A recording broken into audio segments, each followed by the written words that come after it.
Welcome to the Deep Dive. We sift through mountains of information to bring you the real nuggets of knowledge and insight. That's the goal. Today, we are diving into, well, a whole stack of recent developments across cybersecurity and AI. It's quite a ride, actually. It really is. Our mission for you, basically a shortcut to getting up to speed on some fascinating and sometimes, frankly, unsettling shifts in our digital world. Exactly. We've got fresh insights on everything from, these complex international cyber schemes to some surprising court rulings on AI and even new hurdles in just protecting your personal data. We'll help you connect the dots. Yeah, understand not just what happened, but maybe why it matters to you. Okay, let's unpack this. We're starting with something pretty big. The Department of Justice's recent raids on what they're actually calling laptop farms. Now, that's not a term most people probably know. No, probably not. And what's kind of fascinating here is just the ingenuity of the whole scheme. How does it work? So picture this. You have someone in let's say, a friendly country acting as a front. A company ships a laptop to this remote worker. Okay. Like a normal remote worker setup. On the surface, yes. But then this person just plugs it in, gets it online, and installs some remote control software. Oh. That's their only job, really. And then? Then the actual operators, who are presumed to be, say, in North Korea, just take over remotely. Ah, so they get inside the network that way. Directly inside. Often with pretty high-level permissions, too, bypassing a lot of the usual security walls. Wow. And the scale of this. You Wow. said it was big. Oh, it's quite something. I mean, the recent action, this was June 30th, 2025. It involved 3 indictments, 1 arrest. They seized 29 bank accounts, shut down 21 websites. Okay. An FBI official said this scheme allowed, well, an undisclosed number of North Koreans to illegally work at over 100 U.S. companies. 100 companies. Yeah, and they found laptops, too. Searches back in October 2024 turned up over 70 laptops, and then 21 more searches just this June netted another 137. But only 1 arrest. That seems low. Yeah, the DOJ didn't fully explain that part, but it sort of makes sense with the setup, right? The scheme is designed so there's only 1 caretaker per farm. The front person. Exactly. While the main operation is run remotely from countries where, making arrests is difficult, if not impossible. Right. And look, in at least one case they documented, these North Korean IT workers got access to really sensitive stuff. Employer data, source code, even international traffic and arms regulations data. ITAR data. From a defense contractor. A California-based one, yeah. And the kicker is, the employer themselves might face fines or even charges for not protecting that ITAR data properly. So the victim company could become liable. That's rough. This sounds like it could be just the beginning, though. Oh, absolutely. It's been described as just the tip of the iceberg. Yeah. This is a major funding stream for North Korea, especially with all the international sanctions they're under. And difficult to detect. Incredibly difficult. Especially, with AI getting better, spotting this kind of human-led, sophisticated infiltration within legitimate-looking remote work. Very tough. Speaking of cutting-edge threats, though, this is where it gets really interesting. Yeah. Deepfakes. Not just funny videos anymore. No, definitely not. Companies are actually losing millions of dollars now to AI-powered deepfake attacks. Millions. Yeah. The tech is moving so fast that, well, like people saying is definitely not believing anymore. These attacks are getting incredibly sophisticated. Voice, video. Scary stuff. And the vulnerabilities, they aren't just these high-tech AI things, right? We're still seeing issues in just everyday tech, too. Absolutely. Yeah. Look at Qualcomm, the chip maker. They recently had to patch 3 zero-day vulnerabilities. 0-day, meaning they were being exploited before Qualcomm knew. Exactly. Google's Android security team found them, reported them back in February, and it looks like they were already being used in the wild. And the challenge is, it's up to the device manufacturers, Samsung, Google, whoever, to actually push those patches out. Right. So a lot of devices could stay vulnerable for ages. Right, that patching delay. Yeah. And then there's that thing with brother printers, millions of them. A critical flaw, still unpatched, where you can basically figure out the admin password just from the serial number. Seriously? Just from the serial number? Yep. Potentially exposing network credentials. It just shows, basic security flaws are still biting us. And beyond the tech itself, the human element, still a massive target, I assume. Oh, always. Huge target. We saw the U.S. Bureau of Prisons got hit with a data breach. Hackers claimed they sold over 300 gigs of sensitive data. Like what? Social security numbers, medical info, prisoner release plans, employee data. Really sensitive stuff. Oof. Then there was the Aflac hack. They admitted customer data was stolen. Sounds like it was probably a group called Scattered Spider. Scattered Spider. I've heard of them. Aren't they known for social engineering? Low-tech stuff?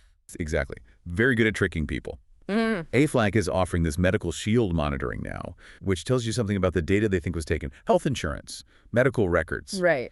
And up in Canada, a group called Salt Typhoon apparently hacked several phone companies by messing with their Cisco routers to get access. So it's hitting infrastructure, insurance, government. It's broad. Very broad. And these cyber attacks, they aren't just blips on the radar. The cost is enormous. How much are we talking? Well, just looking at recent UK retail hacks, estimates range from maybe $350 million up to $600 million. And that's just covering 3 companies. Wow. Just 3. Okay, so that's the threat. Let's pivot now to artificial intelligence itself. It's changing everything, but like you said with deepfakes, how much can we really trust it? What does this mean for just the average user? Yeah, that's the big question. We're seeing these growing concerns about AI's accuracy or inaccuracy, these hallucinations, as they call them. Hallucinations, like making things up. Pretty much. If you ask Google point blank how often its AI gets things wrong, its own estimate is like 10–15% of the time. Which isn't great, but maybe manageable. Maybe. But then look at actual test results from OpenAI's newest models, O3 and O4 Mini. Yeah. They're starker. The O3 model hallucinated a third of the time, 33% on questions about public figures. Okay.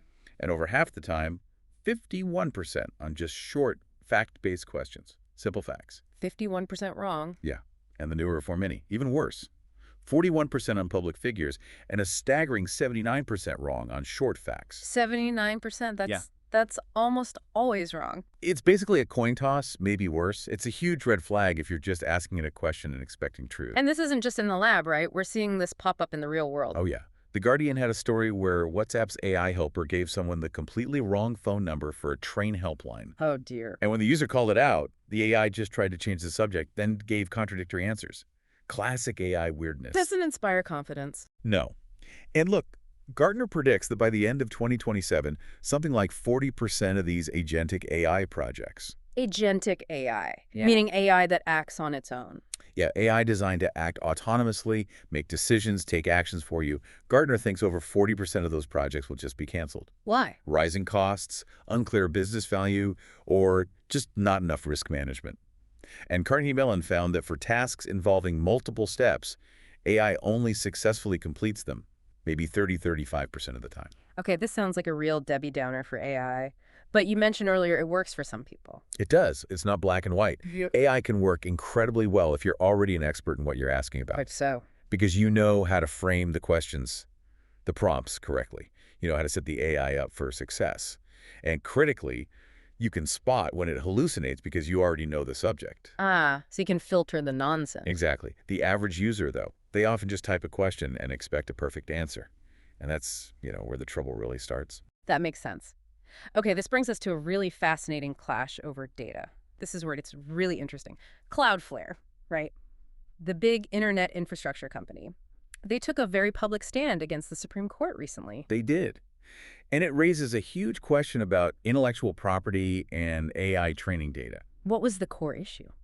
So, the Supreme Court recently ruled that it's generally acceptable for AI companies to scrape copyrighted material from the web to train their models. Just take it.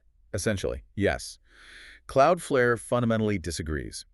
They argue pretty forcefully that this just devalues intellectual property. It kills website visits, cuts ad revenue for creators, reduces engagement with the original source. Undermines the whole online content ecosystem. That's their argument. If AI can just scrape everything, why would anyone visit the original site? So what did Cloudflare do about it? Taking on the Supreme Court is bold. They flipped the script, as they called it.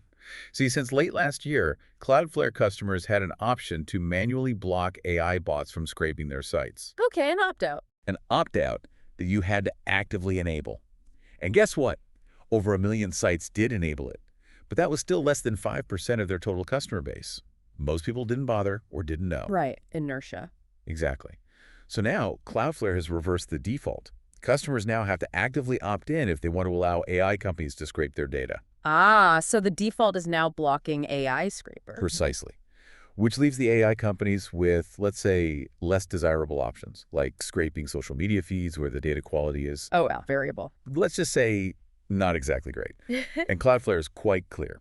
They believe they can tell the difference between a legitimate search engine bot, like Google or Bing, and an AI training bot from Meta or X. How? User agent strings, IP address ranges, observed behavior patterns. They have ways. It's worth noting, though, this whole stance kind of clashes with a separate district court judge's ruling. Another ruling. Yeah, one that was more favorable to the AI industry, basically saying scraping data for training models was okay within punitive limits, whatever that means. But that ruling is expected to be appealed, so it's a real battleground. The legal maze. And governments are jumping in too, right? Trying to regulate AI. They are. Both the House and the Senate have introduced bills specifically targeting Chinese AI models. They want to ban models like DeepSeek and others from China from being used in any U.S. government agency. Citing national security. Primarily, yes. Yeah. Meanwhile, you've got individual states passing their own security and privacy laws related to AI. But then there's this potential federal bill hanging out there. What would that do? Its fate is really uncertain, but if passed, it could actually ban states from regulating AI for 10 years. 10 years. That would create a huge vacuum. A very complex, uncertain legal landscape for anyone dealing with AI, yeah. Okay, beyond just AI, let's talk about other big shifts affecting privacy and data. There was a major ruling in Europe. Yes, pretty significant one from the Brussels Court of Appeal. They ruled that the whole model used for tracking people for online advertising relies on inadequate consent. Inadequate consent, meaning those cookie pop-ups aren't enough. Essentially, yes. The court found it illegal in Europe. This hits companies like Microsoft, Amazon, Google, X, all the big players. The pop-ups they use for getting consent for targeted ads. The court said they're just not sufficient given the privacy violations involved in that whole real-time bidding process. Real-time bidding, where our data gets shared instantly. Exactly. The court actually said, and this is a quote, "Every time you load a website, your personal information is shared with thousands of companies who then bid to show you an advert without proper control over your information, and that's a massive privacy breach." Wow. Thousands of companies. That could really shake up online advertising. It absolutely could, potentially forcing a fundamental rethink globally, not just in Europe. And closer to home, there's this question mark hanging over data sharing between companies and the government, right? About cyber attacks. Yeah, this is potentially a big deal. There's a specific law that's set to expire on September 30th. That's the end of the U.S. government's fiscal year. What does the law do? It provides companies with crucial legal protections when they voluntarily share cyber attack metrics and threat data with the government. Sort of a safe harbor. Okay. If Congress doesn't renew that law, well, companies have basically said they'll just stop sharing the data immediately. Why? Fear of lawsuits. Absolutely. Without those legal protections, sharing that kind of sensitive data opened them up to all sorts of potential litigation. You can hardly blame them. But that would leave the government blind to a lot of threats. Could create some serious blind spots for national cybersecurity efforts, yes. It's a tricky situation. And on the legislative front, are there other new rules popping up that specific sectors need to worry about? Yes, a couple worth mentioning.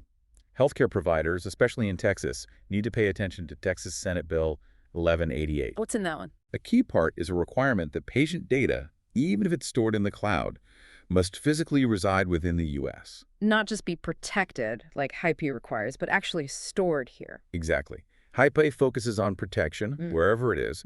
This Texas law mandates U.S.-based storage. So providers need to double-check with all their cloud vendors about where that data actually lives. Okay, good to know. Anything for the defense sector? Yeah, for folks in the defense industrial base dealing with CMMC, the Cybersecurity Maturity Model Certification, the DoD just released a really detailed PowerPoint. Finally clarifying things. It seems to clarify a lot of the technical application stuff, defines a bunch of those three-letter acronyms like ESPs, VDI, SPAs, SPDs, drill, might actually help companies understand what they need to do. That's always welcome. And speaking of CMMC, you've made a pretty strong point before about who should actually own compliance in a company. Yeah, and this raises an important question for any organization, really, not just defense.